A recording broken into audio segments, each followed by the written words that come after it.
Hello दोस्तों, नमस्कार। मैं संदीप यादव, आपके अपने चैनल कैरियर अड्डा 121 में एक बार फिर से बहुत बहुत स्वागत है। और हम लोग प्रैक्टिस सेट कर रहे हैं इस समय एसएससी जीडी का, जिससे क्या है कि आप लोगों को एसएससी जीडी में अगर डेली आप प्रैक्टिस सेट करेंगे और क्या होगा कि हर टाइप का आप लोगों के सामने क्वेश्चन आएंगे, जिससे क्या है कि हम जो एग्ज़ाम टाइम में हमें इसी टाइप का पेपर देखने को मिलेगा। अगर हम डेली हर टाइप का मिक्स मिक्स क्वेश्चन करेंगे तो एग्ज़ाम टाइम में बहुत ही हेल्पफुल होंगे। और दोस्तों, ज़्यादा से ज़्यादा लोगों में शेयर करें और सब्सक्राइब करें। और उनसे अगर जो भी इस चैनल से नए जुड़े हैं वो सब्सक्राइब करना बिल्कुल ना भूलें। तो चलते हैं अपने पहले क्वेश्चन की तरफ। पहला क्वेश्चन ये रहा है आपकी स्क्रीन पे। कह रहा है, यदि कंक्रीट कंक्रीट में चूने के तीन भाग, किसके? चूने के तीन भाग,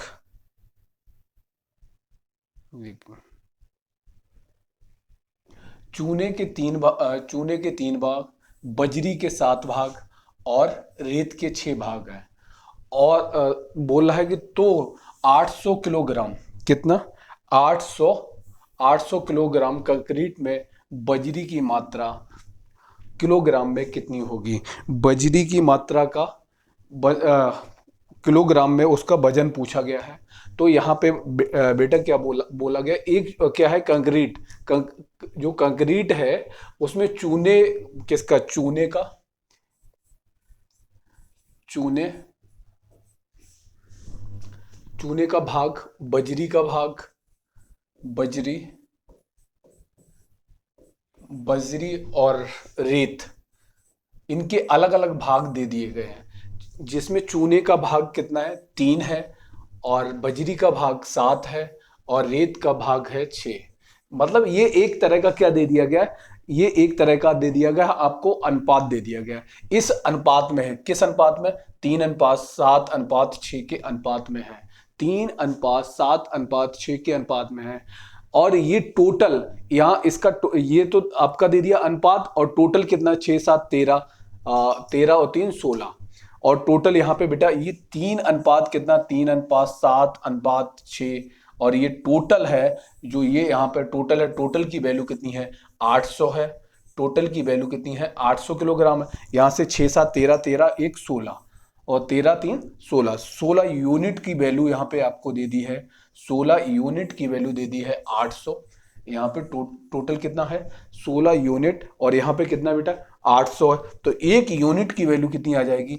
एक यूनिट की वैल्यू आ जाएगी 16 पंचे 80 और एक जीरो। तो एक यूनिट की वैल्यू बेटा कितनी आ गई? 50 आ गई, एक यूनिट की। और यहाँ पे पूछा गया बजरी की मात्रा कितनी होगी? बजरी की मात्रा, यहाँ पे बजरी का रेशियो कितना है बेटा? बजरी का रेशियो कितना है? 7 है। तो 7 यूनिट की वैल्यू कितनी होगी? 7 यूनिट की वैल्यू 7×5 कितना हो जाएगी? 350 किलोग्राम। कितनी हो जाएगी? 350 किलोग्राम। तो आंसर भी क्या रहेगा आपका? कौन सा पार्ट आंसर का, कौन सा पार्ट रहेगा? फर्स्ट पार्ट क्या है आपका आंसर? 350। कितना है? 350। चलते हैं बेटा नेक्स्ट क्वेश्चन की तरफ। नेक्स्ट क्वेश्चन रहा ये आपकी स्क्रीन पे। क्या है? करिए जल्दी से। मिस्टर राम ने अपने धन में से 60% धन अपनी पत्नी को, 60% धन 60% धन अपनी पत्नी को, और पत्नी को दिया। शेष धन में से उन्होंने अपने तीनों बच्चों को 20% प्रत्येक को धन दिया है। उसके बाद शेष शेष धन का 3/5 हिस्सा विविध वस्तुओं के, इसके बाद भी वो क्या कर रहा है? विविध वस्तुओं के खर्च में यूज कर लेता। कितना? 3/5। और पर व्यय कितना पर व्यय किया गया। और इसके बावजूद भी क्या है? 9600 रुपए को बैंक में जमा कर दिया। मिस्टर राम ने अपनी पत्नी को कितना धन दिया? मिस्टर राम ने अपनी पत्नी को कितना धन दिया? किसी के पास में मान के चलते हैं कि 100 कितना धन है? 100 किसी का अगर जब हम परसेंट का ये क्वेश्चन है, परसेंट में क्या है 100 मान के या x मान का, तो वो उससे आपको थोड़ा लेंदी हो जाएगा।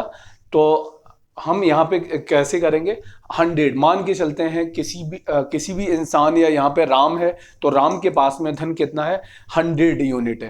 कितना यूनिट है बेटा, 100 यूनिट है। अब 100 यूनिट में से 60%, किसका 60%,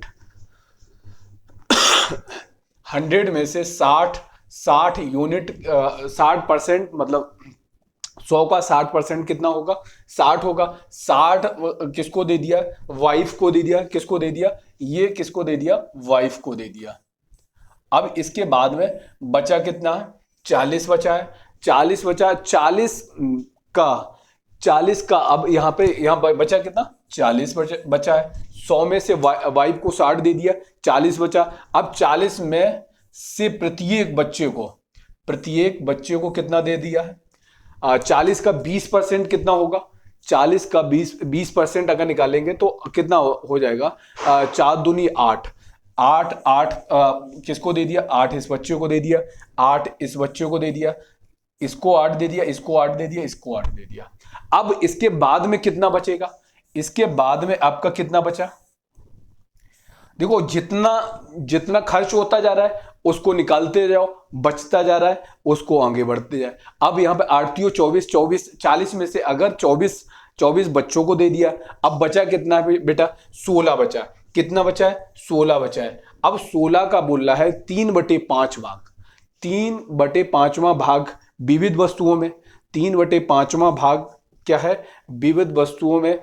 और बचा कितना, 3/2 के अलावा कितना बचा है, 16 का कितना पार्ट बचा है, ये क्या है, 3/5 और 16 3 48, तो 48 बटे कितना, इसको कितना मिला, 48/5। और इसके पास 16 दूनी 32, 32/5 कितना, 32/5। ये भाग 3/5 क्या किया, अदर वस्तुओं में खर्च कर दिया।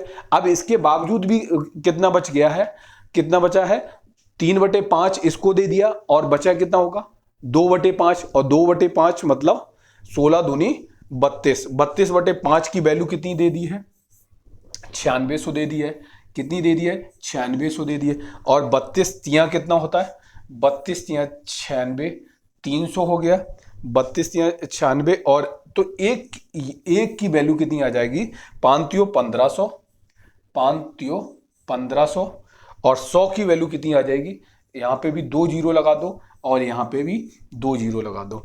अब कितना आ गया बेटा, 1,50,000, 1,50,000। उसके पास कितना टोटल धन कितना है, 1,60,50,000। अब ये कह रहा, तो अपनी पत्नी को कितना धन दिया, पत्नी को धन कितना दिया था बेटा, 60% दिया था। कितना दिया था, 60%। 1,50,000 का 60% अगर निकालोगे, 1,50,000 का 50,000 का कितना परसेंट, 60% निकाल दो, 60%। 2 जीरो से 2 जीरो कट गए। अब 15 छक्का 90, कितना बेटा, 15 छक्का 90। और ये कितने जीरो बचे, 3 जीरो, 15 छक्का 90।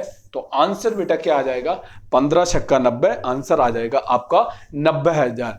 तो वो अपनी पत्नी को कितना धन देता है, 90,000 वो अपनी पत्नी को धन देता है। तो आंसर कौन सा रहेगा बेटा, आंसर फोर्थ आंसर। कौन सा आंसर, बिल्कुल सही जा रहे हो, कौन सा आंसर होगा, 90,000 फोर्थ आंसर। चलते हैं बेटा, इस तरह से चैन में अगर आप सॉल्व करेंगे ना तो इजीली सॉल्व कर ले जाएंगे। अगर चैन नहीं बनाएंगे, ऐसे चैन टाइप का अगर बनाते जाओ, जो पार्ट किसी के पास धन 100% है, 100% में अगर 60% वाइफ को दे दिया, फिर इसके बाद में बचा 40 का 8 अब कितना दे रहा है, 20% प्रतियोग को दे रहा है। 40 का अगर 20%, अगर 40 का 20% अगर निकाला जाए तो कितना आ जाएगा बेटा, कितना आ जाएगा, 2 जीरो से 2 जीरो, और बचेगा कितना, 8। तो इस तरह से तीनों को कितना देगा, 8 प्रत्येक बच्चों को 8 देगा, 8 देगा, 8 देगा। अब बचा क्या, अब 40 में से 24 निकाला, 16 बचा। 16 का 3/5 अगर इधर दे देगा तो बचेगा इधर कितना, 2/5।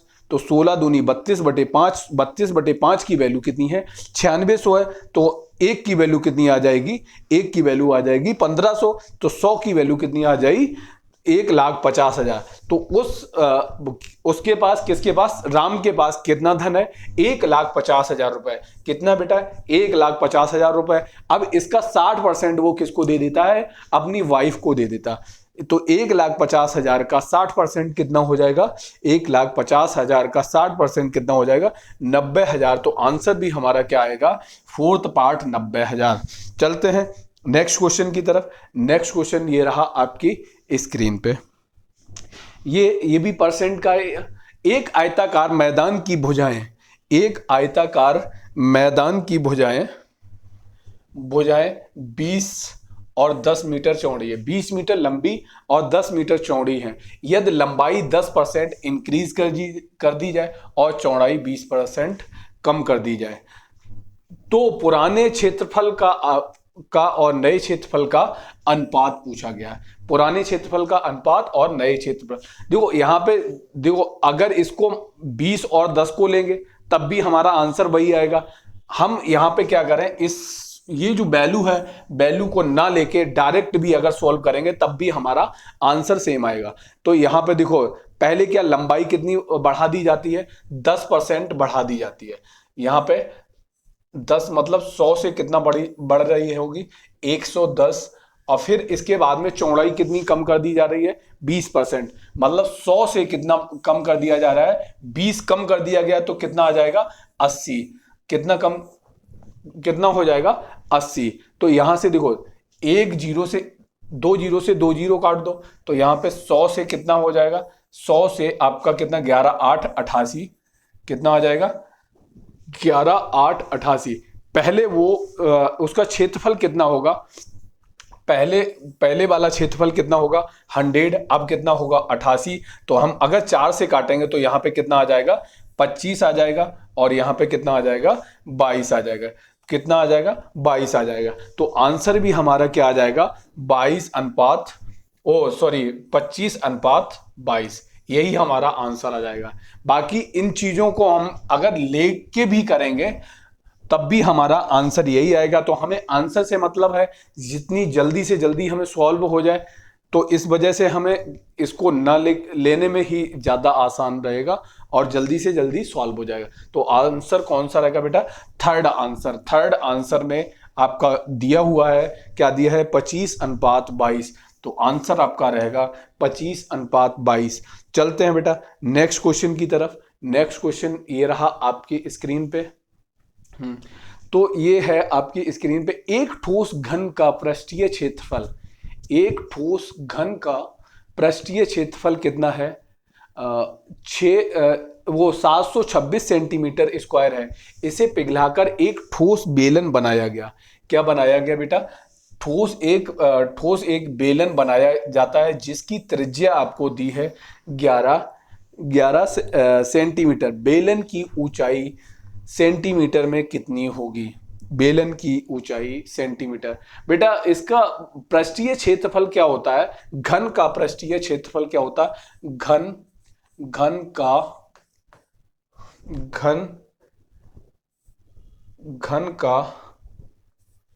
पृष्ठीय क्षेत्रफल बराबर क्या होता है, क्षेत्रफल बराबर होता है 6a स्क्वायर। क्या होता है बेटा, 6a स्क्वायर। और यहां पे आपको दिया हुआ है 6a स्क्वायर की वैल्यू दे रखी है, कितनी दे रखी है, 726। अब यहां से अगर 6 से काटेंगे तो 6 एकन 6, 6 दूनी 12 और 6 एकन 6। तो यहां से a स्क्वायर की वैल्यू आपको क्या दे रखी है, 121। तो यहां से आपको a की वैल्यू कितनी आ जाएगी, 11। और यहां पे देखो, जब कोई एक बेलन हो, शंख हो, एक शेप से दूसरे शेप में ले जाते हैं तो क्या उसका क्या निकालते हैं, वॉल्यूम। उसका पता होना चाहिए हमें वॉल्यूम। एक वॉल्यूम से दूसरे वॉल्यूम, एक का आयतन से दूसरे के आयतन में हम आसानी से इजीली क्या कर सकते हैं, कन्वर्ट कर सकते हैं। तो यहाँ पे हमें हमें पहले क्या दिया है, घन दिया है। तो घन का हमें घन की एक भुजा हमें क्या पता है, 11 सेंटीमीटर। हमें घन की एक भुजा कितनी है पता है, 11 सेंटीमीटर। और घन का आयतन क्या होता है बेटा, घन का आयतन होता है a क्यूब होता है। घन का आयतन कितना होता है, a क्यूब होता है। और तो इसका आयतन क्या हो जाएगा बेटा, 11 गुणे 11 गुणे 11 11। अब और इसके आयतन अब बराबर किसके किसके आयतन के बराबर रख देंगे, क्योंकि यहां पे घन के आयतन को हम किस में कन्वर्ट करेंगे, घन के ही आयतन को हम कन्वर्ट करेंगे, घन के आयतन को कन्वर्ट करेंगे बेलन के आयतन में। बेलन के आयतन का फॉर्मूला होता है पाई आर स्क्वायर। क्या होता है, पाई आर स्क्वायर एच। क्या होता है बेटा, पाई आर स्क्वायर इंटू एच। अब यहां पे आपको दे दिया है पाई की वैल्यू कितनी है, वो होती है बेटा 22/7 होती है। और दे क्या दिया है, रेडियस, रेडियस पूछी गई है। इनटू क्या हो जाएगा, रेडियस का स्क्वायर इनटू 11। तो यहां से ये एक 11 से ये 11 कट गया, दूसरे 11 से ये 22 कट गया। अब यहाँ पे 11/770 11/770/2।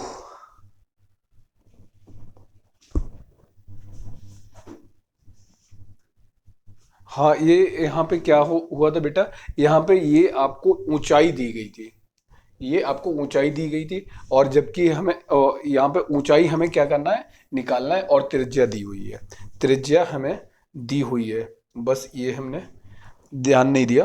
तो यहाँ पे रेडियस की जगह पे हम क्या करेंगे, रेडियस की जगह पे हम 11 का क्या कर देंगे, स्क्वायर, 11 का स्क्वायर। और यहाँ पे हमें पूछा क्या क्या गया है, पूछा गया है हाइट।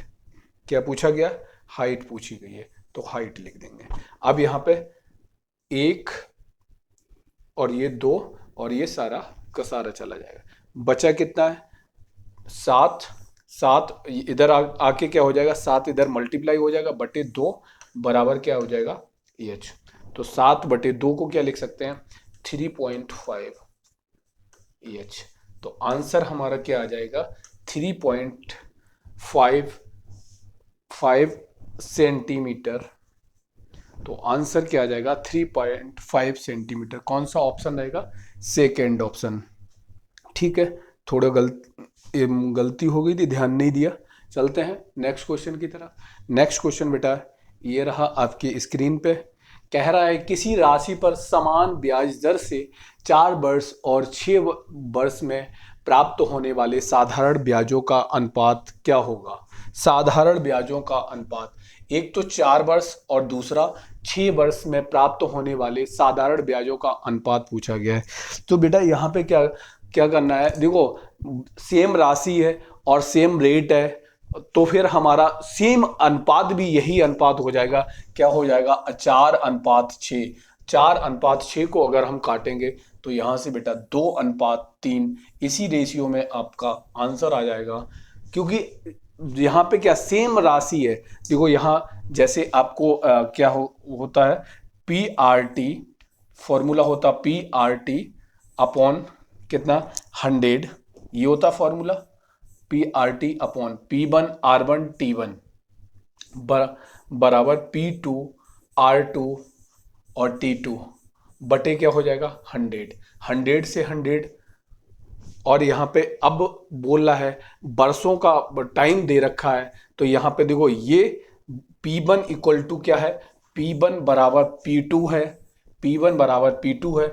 और क्या है, R1 बराबर R2 है। ये दोनों जब बराबर हो जाएंगी तो ये आपके कैंसिल आउट हो जाएंगे। और तो T1 अपॉन क्या हो जाएगा, T1 upon T2। T1 upon T2 मतलब कितना हो जाएगा 4/6। 4/6 कितना आ जाएगा 2/3। तो आंसर बेटा आपका क्या आ जाएगा 2:3। कौन सा आंसर रहेगा, सेकेंड पार्ट। आपका आंसर सेकेंड पार्ट रहेगा। चलते हैं बेटा नेक्स्ट क्वेश्चन की तरफ। नेक्स्ट क्वेश्चन ये रहा आपकी स्क्रीन पे। कह रहा है कह रहा है एक वस्तु को उस पर अंकित मूल्य के 75% मूल्य पर बेचा जाता है। अंकित मूल्य के 75% मूल्य पर बेचा जाता है और इससे 25% का लाभ प्राप्त होता है। किस पे 25% लाभ प्राप्त होता है? वस्तु का क्रय मूल्य कितना होगा या हो सकता है? तो एक वस्तु है, एक वस्तु का अंकित मूल्य मान के चलो सीपी, एक बार हम क्या करते हैं सीपी और ये क्या हो जाएगा एसपी और एमपी। सीपी मतलब होता है क्रय मूल्य होता है, एसपी मतलब होता है सेलिंग प्राइस, जिस पे मतलब वस्तु को बेचा जाए। एमपी मतलब जो अंकित मूल्य होता है, क्या होता है अंकित मूल्य होता है। एमपी मतलब अंकित मूल्य, सेलिंग प्राइस मतलब जिस दाम पे वो वस्तु बेची जाए, और सीपी मतलब होता है क्रय मूल्य। तो अंकित मूल्य 75 क्या है, एक वस्तु को उस पर अंकित मूल्य के 75% मूल्य पर बेचा जाता है। मतलब मान के चलते हैं यहाँ पे 100 रुपए होगा अंकित मूल्य या एमपी होगा, और उसके 75% दाम पे बेच दिया जाता है, मतलब 75 की बेच दी जाती है। अब 75 में बेचने पे भी क्या होता है 25% का लाभ होता है। तो सीपी हमें निकालना होगा। सीपी कितना होगा बेटा? सीपी हमारा होगा 75 का कितना लाभ, कितना जितना लाभ होता है उसमें मतलब 100 प्लस 25 कर देते हैं। 100 प्लस 25 मतलब 125, कितना हो जाएगा 125, और हम 100% का दाम निकालते हैं। तो 25 पंचे 125 और ये 25 तियां 75, और ये कितना आ जाएगा 20। तो आंसर कितना सीपी हमारा कितना 60 आएगा, और ये क्या एसपी कितना आएगा 75 आएगा, और एमपी हमारा कितना आएगा 100 आएगा। तो वस्तु का क्रय मूल्य कितना है या कितना हो सकता है, मतलब ये तो हमने 100 मान के किया है, तो हमारा इस हिसाब से आंसर हमारा क्या आएगा 60 रुपए हो सकता है। कितना हो सकता है बेटा 60 रुपए। तो आंसर भी हमारा कौन सा रहेगा? फर्स्ट वाला आंसर हो सकता है, या है आंसर हमारा कौन सा होगा? फर्स्ट। और तो कोई है ही नहीं, तो और हमारा आंसर हो भी नहीं सकता। तो चलते हैं, इस तरह से हम इजीली सबसे पहले क्या सीपी एसपी एमपी लिखेंगे, उसके बाद में जो मानना है एसपी, अगर एसपी से अगर कुछ ऊपर नीचे होता तो एसपी को 100 मान लेते, या सीपी अगर वो बोलता कि मतलब क्रय मूल्य से अधिक बढ़ाया गया, बढ़ा के अंकित किया गया, तो सीपी मतलब क्रय मूल्य से बढ़ा के उसको अंकित कर लेते। इस तरह से हम आसानी से सॉल्व कर सकते हैं। चलते हैं नेक्स्ट क्वेश्चन की तरफ। नेक्स्ट क्वेश्चन बेटा ये रहा आपकी स्क्रीन पे। कह रहा है एक विद्यालय में 20 लड़कियां हैं। कितनी लड़कियां हैं? 20 लड़कियां हैं। औसत भार 52 किलोग्राम है। 54 किलोग्राम और 52 किलोग्राम भार वाले दो नए विद्यार्थियों को प्रवेश दिया गया। इससे औसत का इससे नए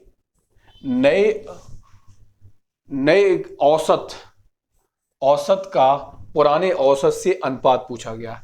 नए औसत और किसका? नए औसत और पुराने औसत का अनुपात पूछा गया है।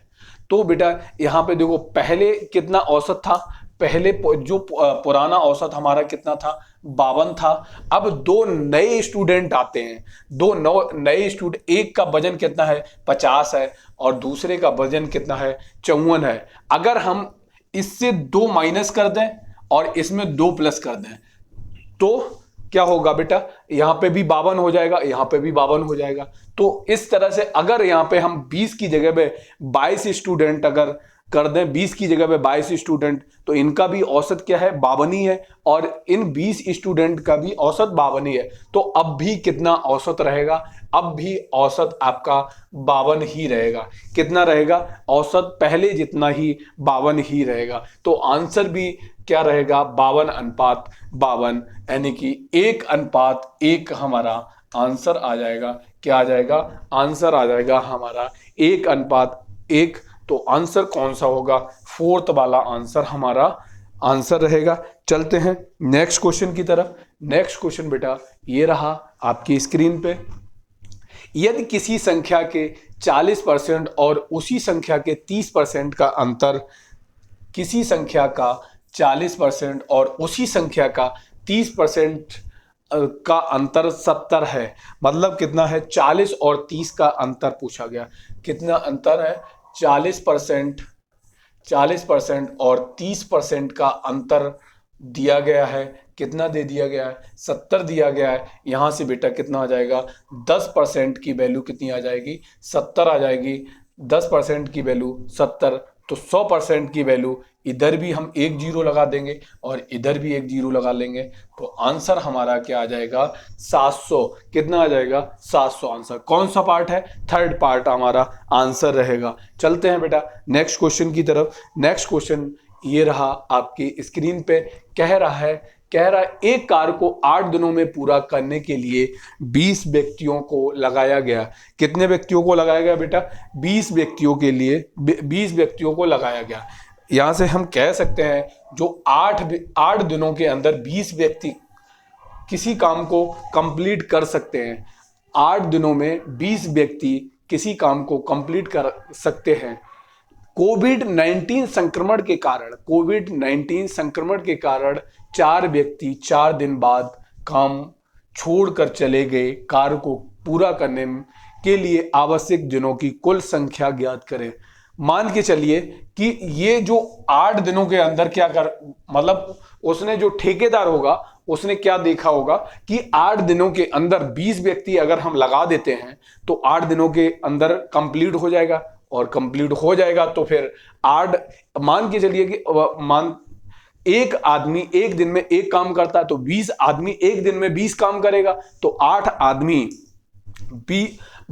20 आदमी 8 दिनों में कितना काम करेंगे? 20 गुणे 8 कितना काम करेंगे? 8 दूनी 16, 160 काम करेंगे। कितना? 160 यूनिट काम कर लेंगे। बिल्कुल राइट। कितना काम कर लेंगे? 160 यूनिट काम कर लेंगे। अब कह रहा है कि 4 दिनों बाद 4 व्यक्ति छोड़ के चले जाते हैं। 4 दिनों बाद, यानी कि 4 दिनों तक क्या है कि सभी 20 आदमियों ने काम किया होगा। तो 20 आदमियों ने 4 दिनों में कितना काम कर लिया होगा? 20 चौकू 80 काम कर लिया होगा। कितना बेटा काम कर लिया होगा? 20 गुणे 4 यानी कि 80 काम कर लिया होगा। तो 80, अब काम कितना बचा है? 80 काम बचा है, 80 यूनिट काम बचा है। अब 80 यूनिट, पहले 20 आदमी थे, अब 4 आदमी छोड़ के चले जाते हैं। 20 आदमी, अब 4 दिनों बाद क्या है? 4 दिनों बाद 4 आदमी छोड़ के चले जाते हैं। तो अब बेटा आदमी कितने बचे होंगे? 16 आदमी बचे होंगे। अब 16 आदमी 80 काम को कितने दिन में कर लेंगे? तो 80 बटे कितना हो जाएगा? 16 पंचे 80, कितने दिन में काम कर लेंगे? ये 5 दिन में। और पहले कितने दिन काम किया? 4 दिन। तो टोटल दिन कितने होंगे? 4 + 5 आपके कितने दिन होंगे? 9 डेज में वो पूरा का पूरा काम कंप्लीट कर लेगा। कितने दिन में बेटा कर लेगा? 9 दिनों के अंदर पूरा काम कंप्लीट कर लेगा। ये रहा हमारा नेक्स्ट क्वेश्चन। कह रहा है एक नाव शांत जल में निश्चित दूरी तय करने में धारा की दिशा में उससे 2 गुनी दूरी तय करने में लगने वाले समय की तुलना में 40% कम समय लेता है। यदि शांत जल में नाव की चाल आपको दे दी है। नाव की चाल दे दी है। क्या दे दी है? नाव की चाल, स्पीड ऑफ बोट दे दी है। कितनी दे दी है? 25 किलोमीटर पर आवर। कितना है? 25 किलोमीटर पर आवर किसकी? बोट की स्पीड है। वो कह रहा है कि शांत जल में मतलब चाल बराबर क्या होता है बेटा? दूरी बटे समय। बी बराबर क्या होता है? डी बटे और टी। ये सबको पता होगा, आई थिंक सभी को शायद पता हो। चाल बराबर दूरी, डी मतलब दूरी, समय मतलब टाइम। दूरी बटे समय। अब ये कह रहा है कि अब यहां से हम क्या करें, ये कह रहा है कि जब धारा की दिशा में, क्या कह रहा है, धारा की, नाव की चाल इतनी दे रखी है, धारा की चाल ज्ञात करनी है। कह रहा है 2 गुनी दूरी तय करने में लगने वाले समय की तुलना में 40% कम समय लगता है। 40% कम समय, 40% की फ्रैक्शन वैल्यू कितनी होती है बेटा? 40% की फ्रैक्शन वैल्यू होती है 2/5। कितनी होती है? 2/5।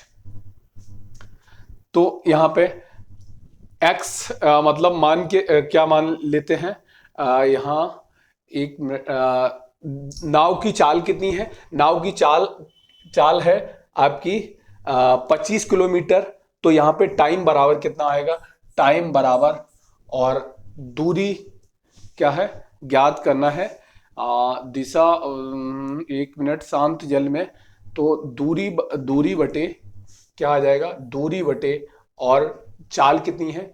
25 है। कितनी है? 25 है। अब इसके बाद में बोल रहा है, कह रहा है कि इसकी दुगनी कितनी? दूनी दूरी कितनी? अब ये कितने समय में लगा रहा है? 3 मतलब 40% कम, 5 से 2 कम, मतलब कितना टाइम ले रहा होगा? 3। अब इसकी दुगनी दूरी कितनी हो जाएगी? 2D हो जाएगी, 2D हो जाएगी। अब चाल किसकी? धारा की दिशा में, नाव किस दिशा में जा रही? धारा की दिशा में, तो जुड़ जाएगी। तो कितना हो जाएगा? 25 प्लस x। अब ये कितना टाइम ले रही है? 5 टाइम ले रही है। तो क्यों ना हम इनका बटे यहां पे कर दें, यहां पे भी बटे कर दें। तो यहां पे अब क्या हो जाएगा? यहां से अगर d से d का काट देंगे तो यहां पे क्रॉस मल्टीप्लाई हो जाएगा, या इसको ऊपर ले जाएंगे तो यहां पे बेटा क्या आ जाएगा? ये आ जाएगा 25 प्लस x अपॉन कितना आ जाएगा? 25 इंटू 2, दूर दूर का पास पास, और यहां पे क्या आ जाएगा? 3/5, 3/5, और 5 से काटा पचम 25, और 5 दूनी 10, और 10 तिया 30। तो यहां से बेटा आ जाएगा 25 प्लस x बराबर कितना आ रहा है? 30।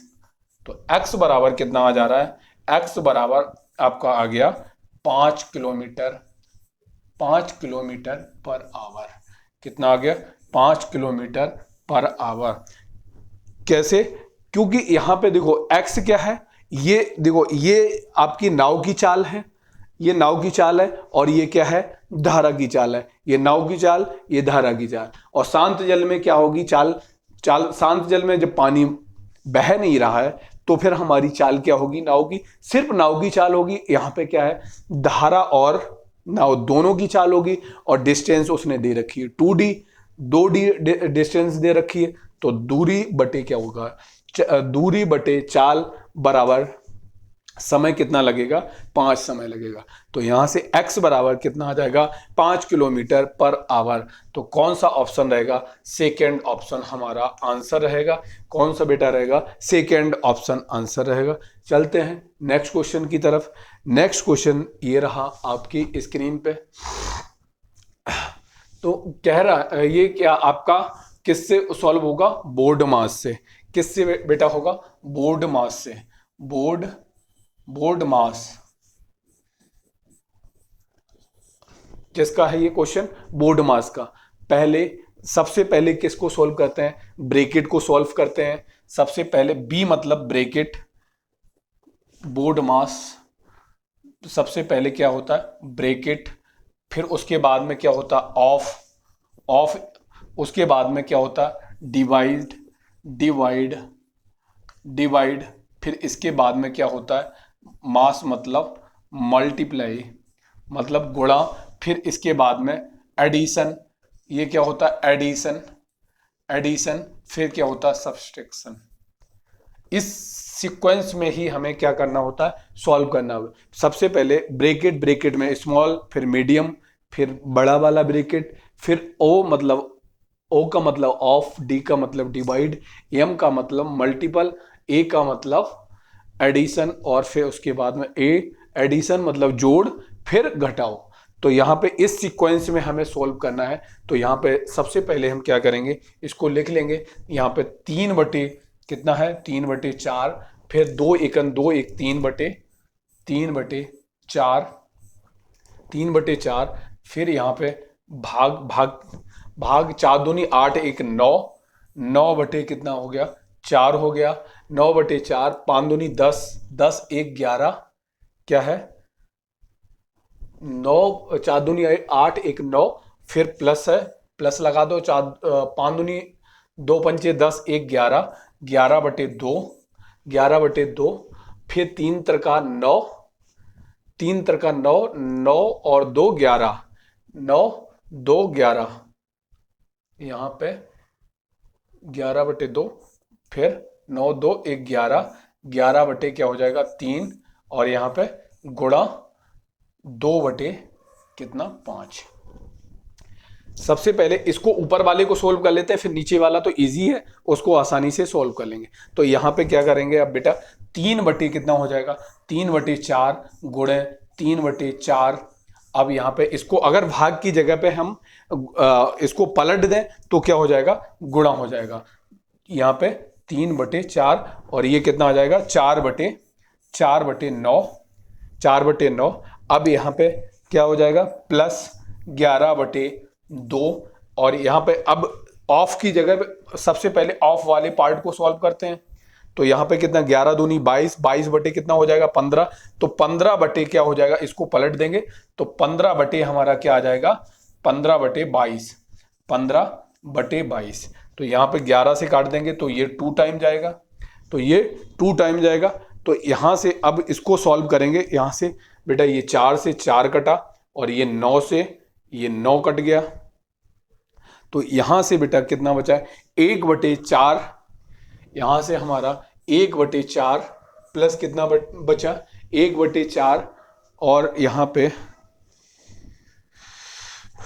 1 बटे 4 और 15 बटे, यहाँ से 15 बटे 4, 1 बटे 4 और 15 बटे 4, यहाँ से क्या ये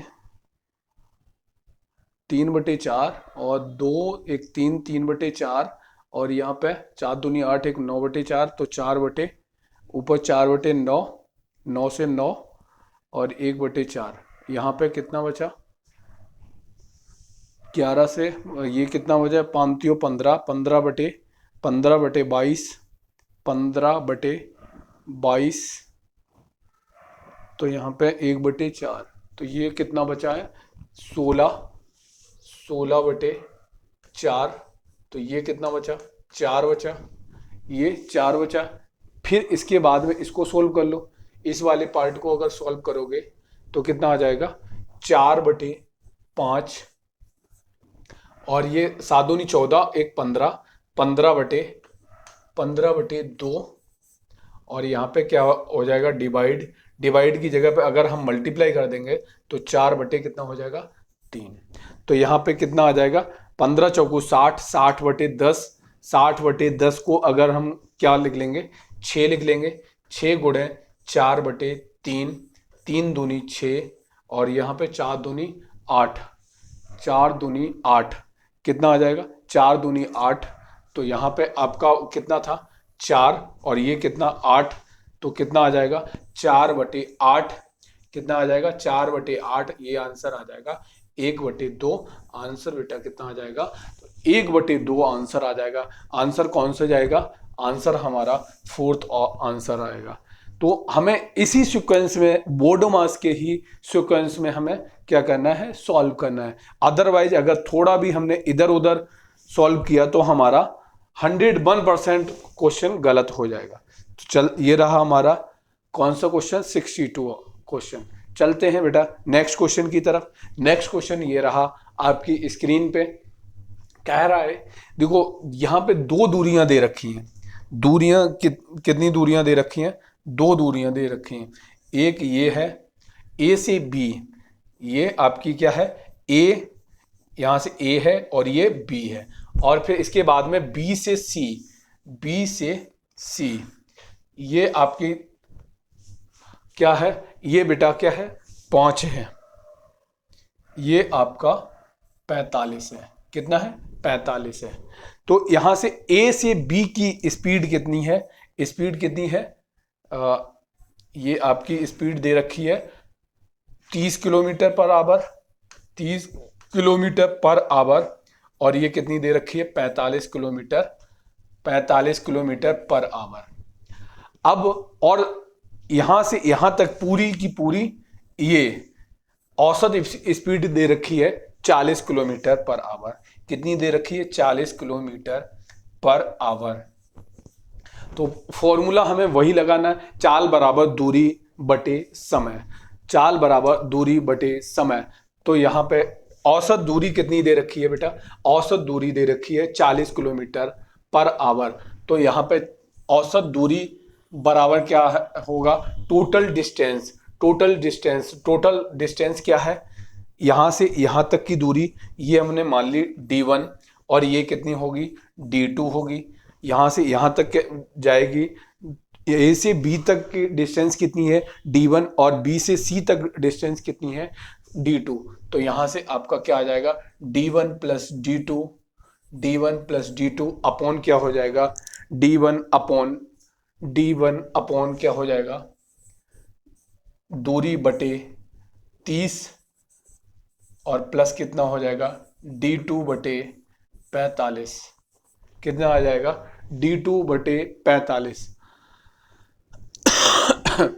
अब इनका एलसीएम लेंगे तो ऊपर जाके क्या हो जाएगा? मल्टीप्लाई हो जाएगा।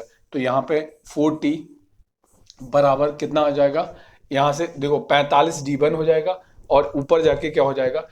30 गुणे 45, 30 गुणे 45, और यहाँ पे d1 plus d2, d1 plus d2 upon क्या हो जाएगा? ये 45 d1 हो जाएगा। कितना आ जाएगा? 45, कितना आ गया? 45 d1 प्लस 30 d2, कितना? 30 d2। तो अब यहां से ये कितनी बार जाएगा? 0 से 0 कट गया, 0 से 0 कट गया। अब किससे कटेगा? इसको अगर इधर जाके हम मल्टीप्लाई कर देंगे तो यहाँ पे 45 तियां कितना होता है? यहाँ पे 45 दूनी 90, 90 दूनी 100, कितना हो जाएगा बेटा? 180, 180 d1 प्लस 4 तियो 12, 12, 120, 20 d2 बराबर क्या आ जाएगा? 45 दूनी 90 और 135, 135 यहाँ से d1 और 135 d2, 135 d2 ये रहा।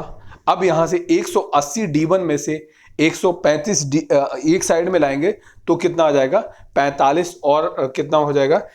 यहाँ से 35 घटाया, 40 पूरा घटा दिया, तो 40 पूरा घटा दिया, तो कितना यहाँ से आ जाएगा?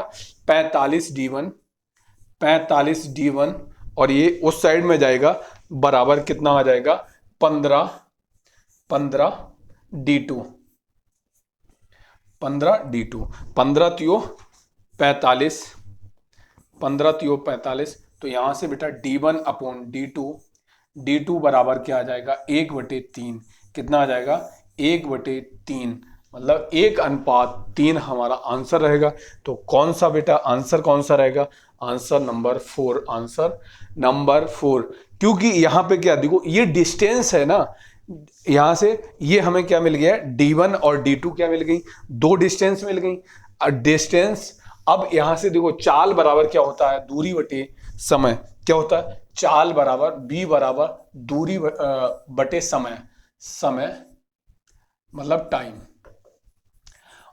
तो यहां पे क्या है, एक चीज हमें दिख रही है ना, b डायरेक्टली प्रोपोर्शनल d, मतलब ये किसके अनुक्रमानुपाती है? b दूरी के अनुक्रमानुपाती है। अगर b दूरी के अनुक्रमानुपाती है तो अगर हमें d मतलब डिस्टेंस का अगर रेशियो पता है तो चाल का भी रेशियो हमें वही रेशियो होगा, जो चाल का रेशियो होगा वही डिस्टेंस का रेशियो होगा। और हाँ, अगर समय का अगर रेशियो पूछता तो इसके ठीक इनवर्सली प्रोपोर्शनल हो जाता, मतलब व्युत्क्रमानुपाती हो जाता। तो क्या अगर समय का रेशियो पूछता है तो क्या हो जाएगा, तो 3:1 हो जाएगा। तो क्या हो जाएगा, 3:1 हो जाएगा। तो जबकि हमें यहां पे पूछा है चाल का रेशियो पूछा गया, तो हमें क्या आंसर होगा, 1:3 का अनुपात हमारा आंसर होगा। चलते हैं नेक्स्ट क्वेश्चन की तरफ। नेक्स्ट क्वेश्चन रहा ये आपकी स्क्रीन पे, कह रहा है ए कोमा बी और सी की औसत आयु कितनी है, 29 वर्ष है। 6 वर्ष पूर्व, और वो भी कब है, 6 वर्ष पूर्व 29 वर्ष है। अगर 6 वर्ष पहले सभी की एज कितनी है, औसत एज कितनी है, 29 साल है, तो बेटा आज कितनी एज होगी, तो आज कितनी एज होगी, तो 29 और 6 कितना हो जाएगा, 35। तो आज के दिन सभी की औसत एज कितनी होगी, average age, sorry, average age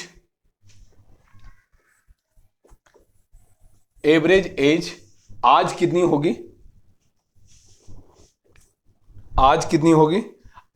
29 और 6, आज अगर हम जोड़ के कितनी हो जाएगी, सभी की औसत एवरेज कितनी होगी, 35 ईयर। 8 वर्ष पूर्व ए और सी की औसत आयु 27 वर्ष थी, 8 वर्ष पूर्व। तो आज कितनी औसत एज कितनी होगी, सभी की कितनी होगी, 8 वर्ष पूर्व। तो आज सभी की होगी, दोनों की कितनी होगी, ए और सी की एज कितनी होगी, 37, और कितना हो गया वो 27, और 8 कितना होता है, 35 होता है। 27 और यहां पे ये किसकी है, ए बी एंड सी, ये किसकी, तीनों की औसत एज कितनी है, 35 साल। और यहां से ए और सी की औसत एज कितनी है, ए एंड सी की एवरेज एज कितनी है, 27 और 8 कितनी हो गई, 35। इनकी भी एवरेज एज कितनी है, 35। तो अब बी की औसत एज कितनी होगी, बी की वर्तमान एज आयु कितनी होगी, तो सभी की अगर यहां पे भी 35 है, तो बी की भी एज कितनी होगी, 35 साल, 35 ईयर। तो आंसर हमारा क्या रहेगा, 35 साल। कौन सा पार्ट रहेगा, फर्स्ट पार्ट। चलते हैं नेक्स्ट क्वेश्चन की तरफ। नेक्स्ट क्वेश्चन ये रहा हमारी आपकी स्क्रीन पे। क्या कह रहा है, यदि एक 11 अंक की संख्या है, ये है आपकी 11 अंक की संख्या, 88 द्वारा विभाज्य है, तो x माइनस वाई की वैल्यू ज्ञात करनी है। बेटा ये वैसे तो एसएससी जीडी का क्वेश्चन पूछा हुआ अच्छा क्वेश्चन है, और ये इसी टाइप के एसएससी सीजीएल में भी काफी क्वेश्चन पूछे गए थे। तो यहां पे देखो क्या करना है, सबसे पहले हमें पता होना चाहिए अगर 88 से डिविजिबल है, तो यहां पे देखो अगर इसके फैक्टर करेंगे तो एक 8 आएगा और एक 11। अब यहां पे हमें क्या पता होना चाहिए, एक तो हमें 8 का डिविजिबिलिटी रूल पता होना चाहिए और 11 का डिविजिबिलिटी रूल पता होना चाहिए। तो 8 का सबसे पहले हम क्या चेक करेंगे, 8 का डिविजिबिलिटी रूल पता करेंगे, क्योंकि 8 का जो डिविजिबिलिटी रूल होता है, विभाज्य नियम होता है, वो लास्ट के 3 डिजिट डिविजुअल होने चाहिए। अगर 4 का हम डिविजिबिलिटी रूल अगर चेक करेंगे तो लास्ट के 2 डिजिट डिविजुअल होने चाहिए। अगर हम लास्ट 2 का डिविजिबिलिटी रूल चेक करेंगे तो पहला डिजिट डिविजुअल होना चाहिए, 2 डिजिट मतलब 4 से डिविजुअल होने चाहिए, 8 मतलब 3 डिजिट से, मतलब 3 नंबर से लास्ट के 3 नंबर 8 से डिविजिबल होने चाहिए। अगर लास्ट के 16 से डिविजिबिलिटी रूल पता करना है तो लास्ट के 4 डिजिट डिविजुअल होने चाहिए। तो हमें सबसे पहले क्या 8 की डिविजिबिलिटी रूल पता करना है, तो उसके लिए हमें वहां से हमें क्या मिल जाएगा, बाई की वैल्यू मिल जाएगी। 8 तो हमारा लास्ट के 3 डिजिट डिविजिबल होने चाहिए, तो 8 से अगर भाग देंगे तो 8 या 24, 8 तिया 24, बचा कितना 24, 7 बचा, 7 बचा। अब यहां पे कितना बचा, 8 तिया 24, बचा कितना 24 के बाद में 7 बचा, 7 बचा। अब यहां पे ऐसा कौन सा नंबर हम यहां पे पुट करें कि 8 से किससे 8 से डिविजुअल हो, 8 से डिविजुअल हो। 8 नेम 72, तो यहां पे अगर हम 2 रख दें तो पूरा पूरा क्या हो जाएगा, डिविजुअल हो जाएगा। तो 72 जैसे ही हम y की जगह पे अगर हम 2 रख देते हैं, y की जगह पे अगर हम 2 रख देते हैं, तो हमारा 8 से मतलब लास्ट के 3 डिजिट हमारे क्या हो जाएंगे, डिविजुअल हो जाएंगे। लास्ट के 3 डिजिट डिविजुअल हो जाएंगे। तो y की वैल्यू तो हमें यहां से मिल गई। अब हमें क्या करना है, अब 11 की डिविजिबिलिटी रूल हमें पता करनी है, क्या ये 11 से डिविजुअल है या नहीं।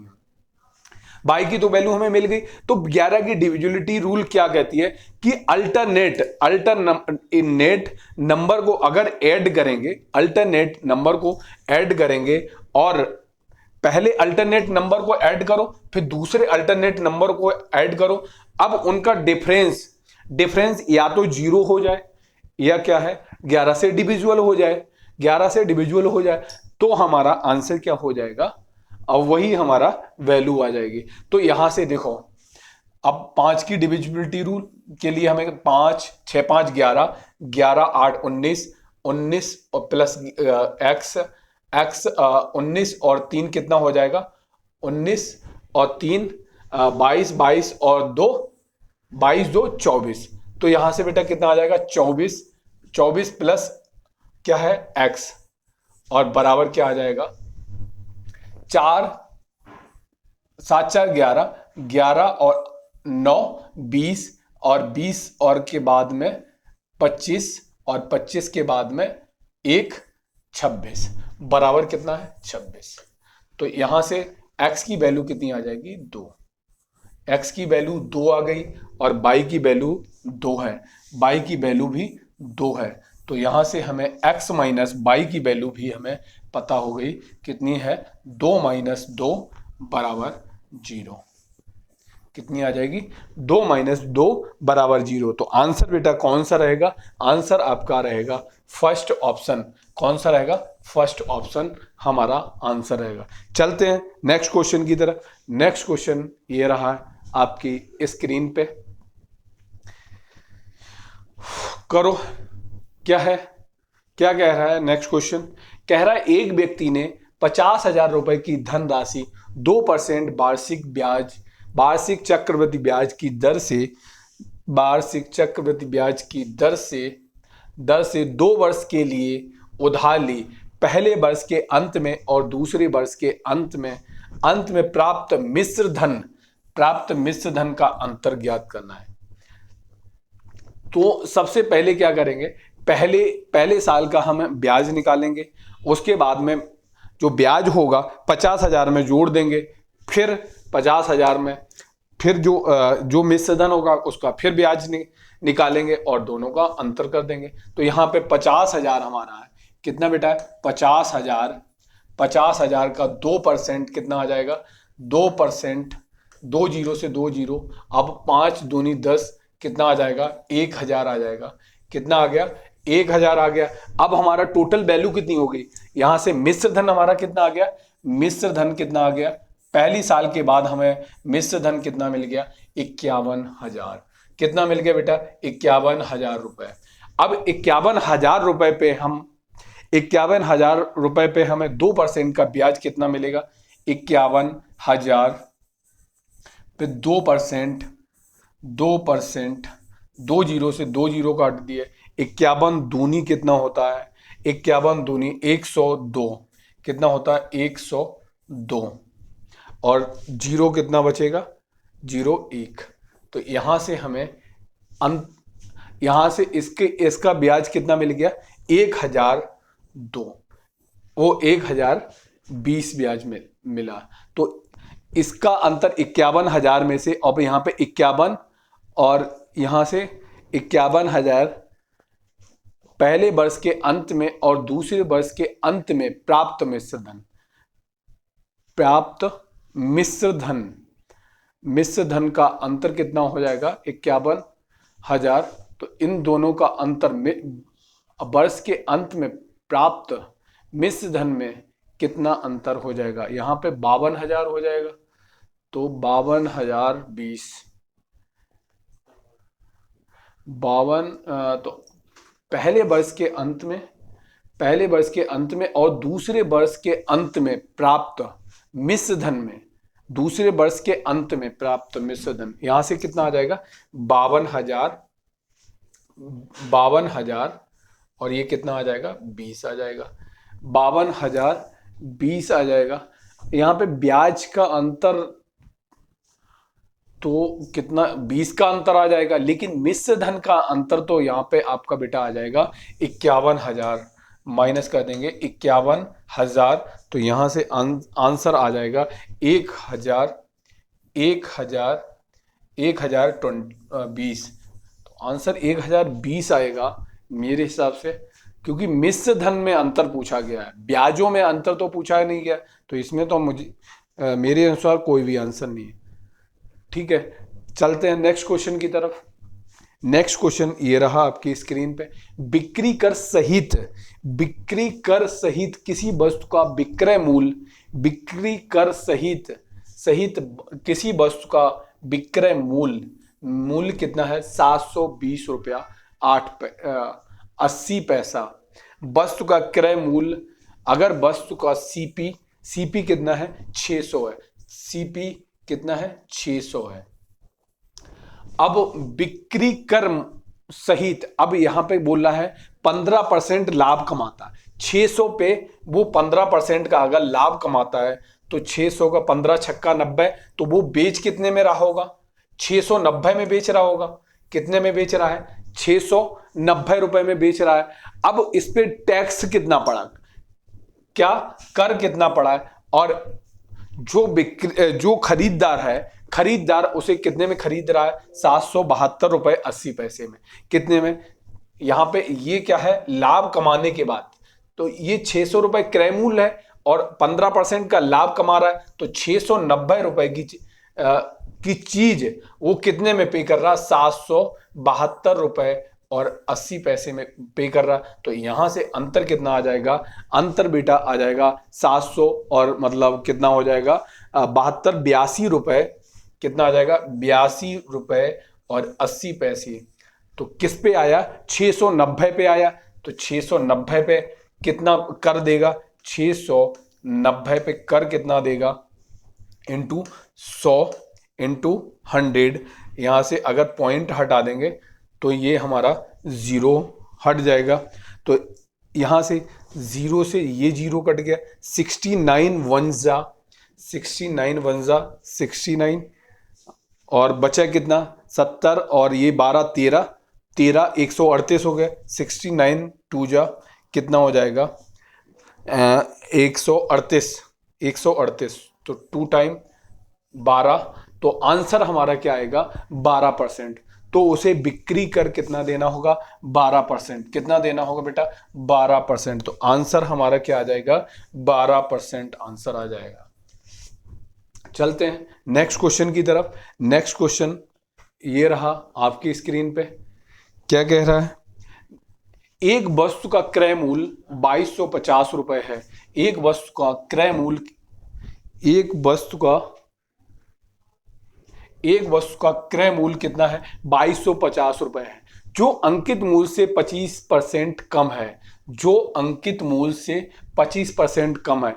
यदि उस वस्तु को 15% की छूट पर बेचा जाता है, तो इस लेन देन में अर्जित प्रतिशत लाभ कितना होगा? सबसे पहले मैंने क्या बताया कि सबसे पहले तीनों चीजों को लिख लेते हैं।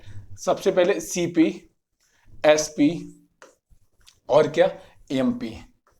अब यहां पे जो जैसा बताता जा रहा है वैसा करते हैं। 2200 रुपए क्या है? क्रय मूल्य 2250 रुपए है, जो अंकित मूल्य से कितना? 25 कम है। तो यहां पे क्रय मूल्य कितना है लिख लेते हैं।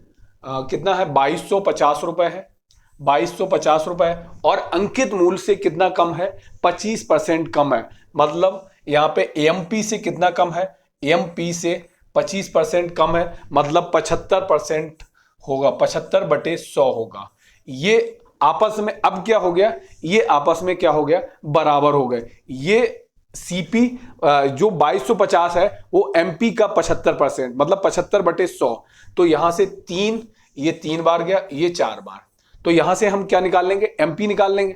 तो 3 से काटा, 3 सत्ते 21 और 3 पचे 15, 3 पचे 15 और 75 दूनी 150। तो यहां से एमपी हमें मिल गया। एमपी बराबर क्या आ जाएगा, 75 दूनी 150, 15 दूनी 30, मतलब कितना आ जाएगा, 3000। कितना आ गया, 3000। मार्क प्राइस कितना है, 3000। मार्क प्राइस मतलब अंकित मूल्य कितना है, 3000। अब ये कह रहा है 3000 पे छूट पर बेचा जाता है। 3000 पे कितने परसेंट की छूट पे बेचा जा रहा है, 15% की छूट पे बेचा जा रहा है। मार्क प्राइस कितना है, 3000। 3000 पे 15% की छूट देता है। तो यहां पे कितना, 15% की फ्रैक्शन वैल्यू कितनी होती है बेटा, 3 बटे कितनी होती है, 3/20 होती है। मतलब 20 की चीज में 3 का डिस्काउंट देते हैं तो कितने कितने में बेचेगा, 17/20 में। कितने में बेच देगा, 17/20 में। 20 से काट दो, एक जीरो काटा, यहां पे कितना 15 और ये 150 और 15 छक्का 90, 15 सत्ते 100, 105। तो यहां से हमें क्या मिल जाएगा, सेलिंग प्राइस मिल जाएगा। सेलिंग प्राइस कितना मिल जाएगा, 17×85 और कितना है, 17×1 = 17 और 8 कितना होता है, 25 होता है। 17, 8, 25। तो अब ये बेचेगा कितने में बेटा, 2550 रुपए में बेचेगा। और कितने में बेचेगा, 2550 रुपए में। और यहां पर सीपी हमें पता है, सीपी कितना है, 2250। तो 2250 रुपए की चीज, 2250 रुपए की चीज कितने में बेच रहा है, 2550 में बेच रहा है। तो यहां से जीरो से जीरो काट दिया, रेशियो बना लेते हैं। अब यहां पे किससे कटेगा, 25, 5 से काट दो, 5 से काटा तो ये कटेगा 55, 25, 51 और ये 5 चौकू 20 और 55, 25। तो यहां से कितना है, 45 की चीज 51 में बेच रहा है। 45 की अर्जित लाभ पूछा है, 45 की चीज कितने में बेच रहा है, कितने का लाभ हो रहा है, यहाँ पे 6 का लाभ हो रहा है 45 पे। तो 6 बटे कितना हो जाएगा, 45, 6/45। तो यहां से कितना काट दो, इंटू कितना, 100%। तो 3 से काटेंगे, 3 दूनी 6 और ये कितना आ जाएगा, 15। 200/15 को अगर काटेंगे तो क्या आ जाएगा, 13.33। आंसर कौन सा रहेगा, 13.33। 200 बटे किससे काटेंगे, 200 को 15 से काटेंगे तो क्या आ जाएगा, 200, 15×1 = 15 और बचेगा कितना, 5, 15×3 = 45, फिर 5, 15×3 = 45, 15×3 = 45। तो आंसर बेटा कौन सा आएगा, 4th आंसर आएगा। ठीक है, चलते हैं नेक्स्ट क्वेश्चन की तरफ। नेक्स्ट क्वेश्चन ये रहा आपकी स्क्रीन पे। एक दुकानदार को किसी वस्तु को अंकित मूल्य पर 15% की छूट देकर बेचने पर 70% का लाभ होता है। 15% की छूट देकर बेचने पर 70% का लाभ होता है। उसने वस्तु पर क्रय मूल्य से कितने प्रतिशत अधिक मूल्य अंकित किया था। वस्तु को क्या है, सिम, सीपी, एसपी और ये क्या है, एमपी। अब कह रहा दुकानदार को किसी वस्तु को अंकित मूल्य पर 15% की छूट देकर बेचने पे, मान के चलता हूं एमपी हमारा कितना है, मार्क अंकित मूल्य कितना है, 100 है। अब इस पे कितना है, 15% की छूट देगा। 15% की छूट देगा तो कितने का बेचेगा, 85 का बेच देगा। कितने में बेच देगा, 85 में बेच देता। अब बेचने पर 70% का लाभ होता है। अब इसके बावजूद भी बोल रहा है वो 70% का लाभ हो रहा है। तो 70% का लाभ के लिए क्या करेंगे, 85, जो 85 है 85 को 100 पर सीपी में निकालेंगे तो ऊपर 100 से और नीचे किससे कर देते हैं, 70। मतलब 100 + 70 कितना हो जाएगा, 170।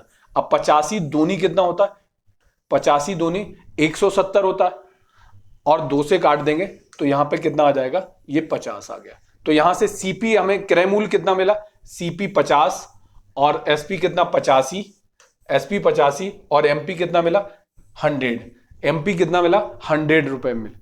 तो अब यहां से अब हमको क्या, सारी चीजें हमें नॉन हो गई, सारी चीजें हमें पता हो गई। उसने वस्तु पर क्रय मूल्य से कितने प्रतिशत अधिक मूल्य, कितने प्रतिशत अधिक मूल्य अंकित किया होगा। तो 50 से 100 कितना, 50 से 100 मतलब सीपी कितना होगा, क्रय मूल्य कितना होगा 50 होगा, और 50 की जगह पर उसने कितना अंकित कर दिया 100। तो कितना अधिक अंकित किया, 50 अधिक किया, और किस पे किया 50 पे किया।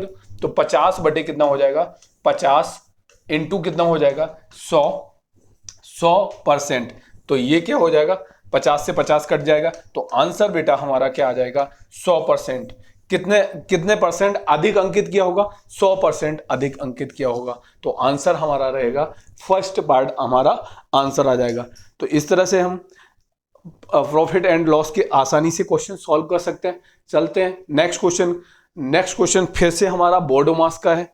बोर्ड मास का सबसे पहले हम क्या करेंगे, ब्रैकेट को सॉल्व करते हैं। बोर्ड मास क्या है, ये हमारा क्वेश्चन है बोर्ड मास का, बोर्ड मास।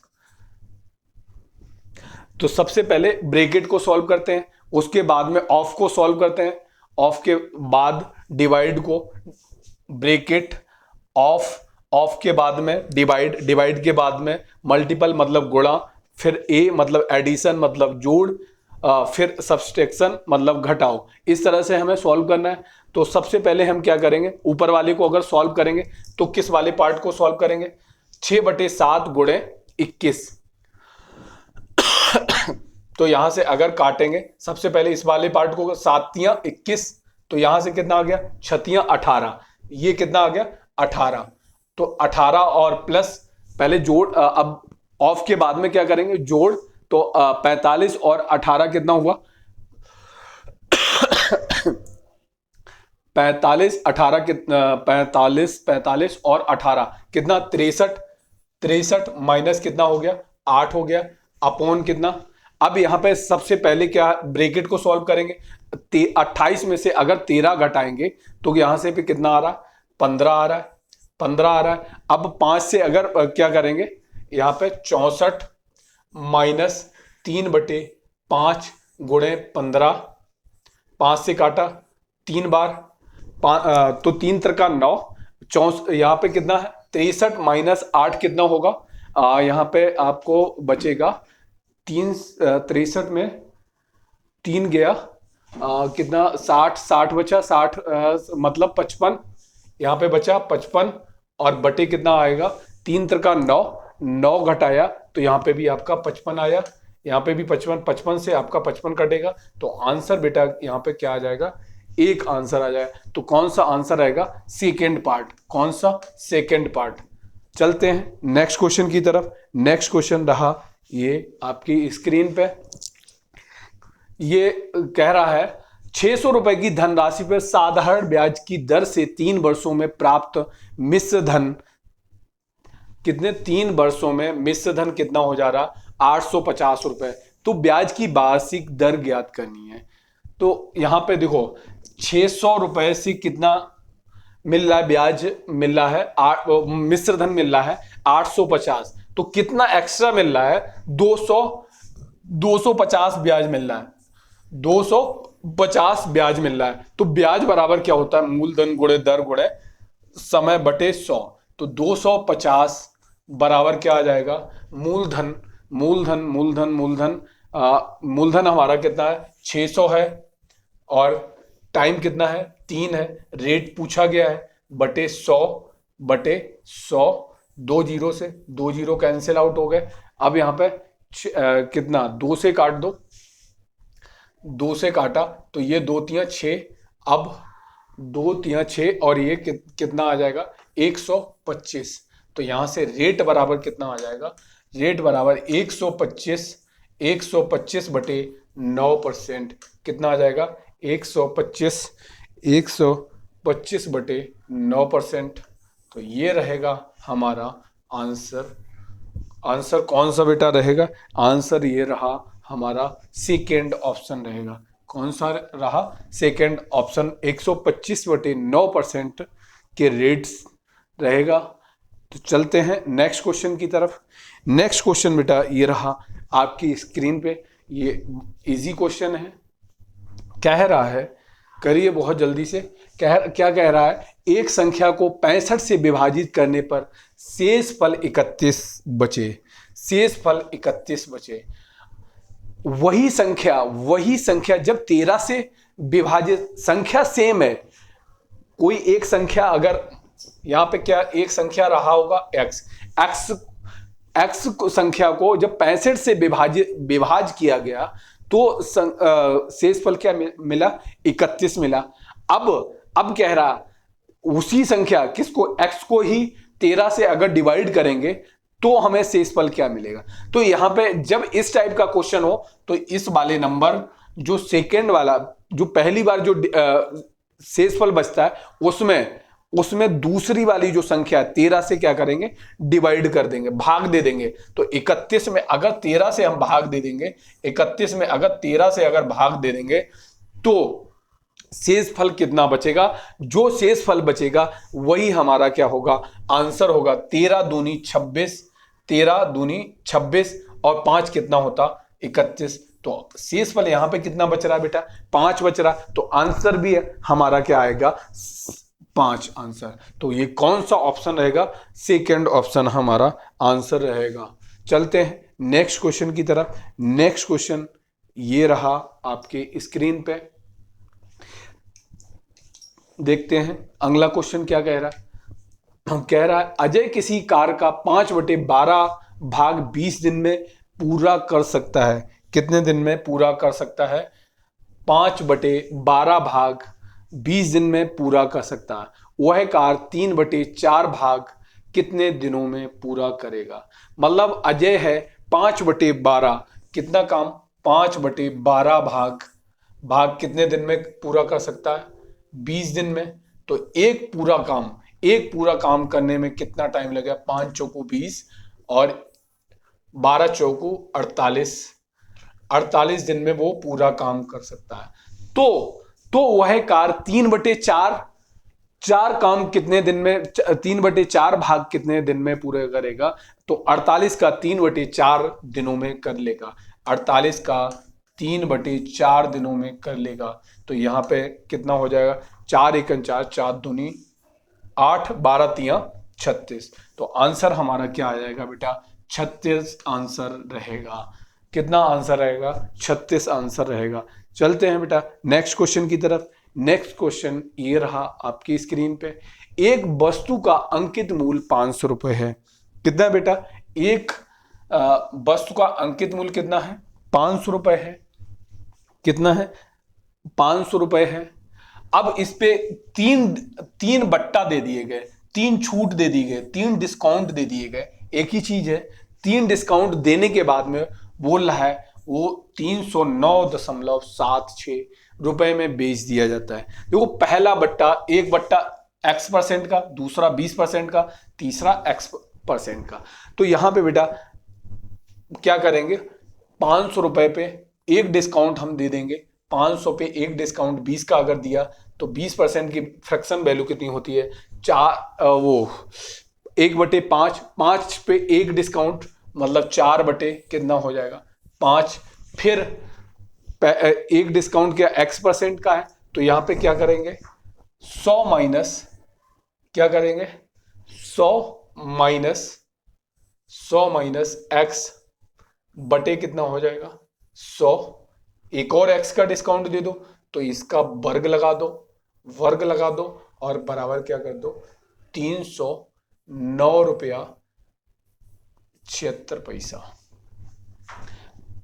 ये पूरा काट के कितना आ जाएगा? 400 और गुणे क्या आ जाएगा? 100 minus X into 100 minus X बटे क्या आ जाएगा? 100 गुणे 100। एक 100 से ये 2 जीरो काट दिए, 4 से काट दो, ये आ गया 25 आ गया, ये आपका 25 आ गया। अब बराबर क्या आ जाएगा? बराबर आ गया 309.776, ये आ गया 25। तो यहां पे क्या आ गया बेटा, 100 - x का स्क्वायर बराबर क्या आ जाएगा, 25 छक्का 150, 25 छक्का 150, 25 छक्का 150, 25 सत्ते 100, 100 कितना होता है 75, और 75 और 15 कितना हुआ, 75 15 90, 75 15 90 19, और 25 अट्ठे 200, 25 निम्मा 200, 25 25 और 19 कितना हुआ, 25 और 19, 200, 225 और क्या हुआ 19, 19 कितना हो गया 45 44, 244 कितना हुआ 244, 244 बचा कितना 24, तो 2, और यहाँ पे 25 तियाँ 75, 75 और 4 79, 79, और यहाँ पे पॉइंट लगा दिया, ये पॉइंट लगा दिया। अब यहाँ पे क्या है 100 माइनस x का बराबर क्या आ जाएगा, ये किसका स्क्वायर रहेगा, इसका अगर हम स्क्वायर निकालेंगे तो ये क्या आ जाएगा, ये आपका स्क्वायर क्या आ जाएगा, देखो एक तो ये 2 का स्क्वायर हो सकता है, और क्या हो सकता है 8, किसका हो सकता है ये 2, या 1 मिनट, ये स्क्वायर किसका हो सकता है, यूनिट डिजिट या 2 का हो सकता है या 8 का, इकाई का अंक क्या आएगा 2 आ सकता है या 8 आ सकता है। अब ये किसका स्क्वायर हो सकता है, तो 2 डिजिट अगर हम छोड़ेंगे तो 8 अट्ठे 64, 9 नेम 81, 8 का अगली वाली डिजिट्स कहते हैं तो 8 नेम 72, 8 नेम 72, तो ये किसका है 88 का स्क्वायर। तो यहाँ पे हमारा ये वाला नहीं आएगा, ये वाला यूज करेंगे, तो ये हमारा स्क्वायर किसका है 88 का स्क्वायर, किसका बेटा 88 का स्क्वायर। तो यहां से हम क्या करेंगे 100 माइनस एक्स बराबर क्या आ जाएगा 88, 100 माइनस एक्स बराबर 88, तो एक्स बराबर हमारा बेटा आ जाएगा 12%, कितना आ जाएगा 12%। तो आंसर भी हमारा क्या आएगा 12%, एक्स की वैल्यू कितनी आएगी 12%, तो आंसर भी हमारा आ जाएगा 12%। चलते हैं नेक्स्ट क्वेश्चन, और ये आज की क्लास का लास्ट क्वेश्चन भी होगा। 15,000 रुपए को ABC में इस प्रकार विभाजित किया गया है, कितना रुपए है 15,000 रुपए को ABC में इस प्रकार विभाजित किया गया, A को B से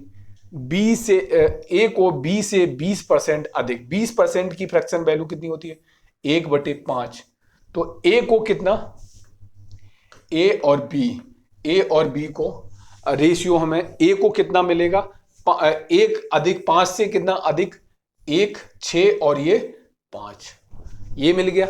अब B को C से 25% अधिक, B को C से 25%, 25 की फ्रैक्शन वैल्यू हमें कितनी पता है 4, तो 4 से कितना 5, यहां से B और C को, तो B को कितना मिलेगा, B को 5 और इसको 4।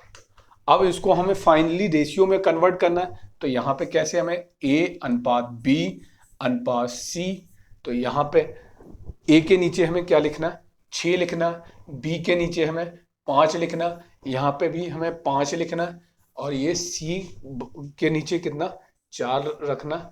अब यहां पे देखो B हमें दोनों में क्या है कॉमन है 5 है, तो हम एजिटिव उतार देंगे, एजिटिव 6 5 और ये 4, तो टोटल हमें यहां से कितना मिल गया 6 4 10 और 15 यूनिट, यहां से टोटल कितना मिल गया 15 यूनिट मिल गया, कितना मिल गया 15 यूनिट मिल गया। 15 यूनिट की वैल्यू कितनी है 15,000, कितना बेटा 15,000, तो एक यूनिट की वैल्यू कितनी आ जाएगी, एक यूनिट की वैल्यू कितनी आ जाएगी, एक यूनिट की वैल्यू 1,000, एक यूनिट की वैल्यू 1000, तो सी का हिस्सा कितना है, 4 है, तो 4 यूनिट की वैल्यू कितनी आ जाएगी, 4000। तो आंसर भी हमारा क्या आएगा, 4000। तो ये थे आज का सेशन, आज की क्लास। तो आज के लिए बस इतना ही। इसी तरह से आप लोग जुड़े रहिए अपने चैनल कैरियर अड्डा 121 पे, और ताकि आपको आने वाला जो एग्ज़ाम एसएससी जीडी का, ये बहुत ही आपके लिए हेल्पफुल होगा, क्योंकि हर टाइप के आपको क्वेश्चन मिलेंगे। तो आज के लिए बस इतना ही। Thank you. जय हिंद, जय भारत।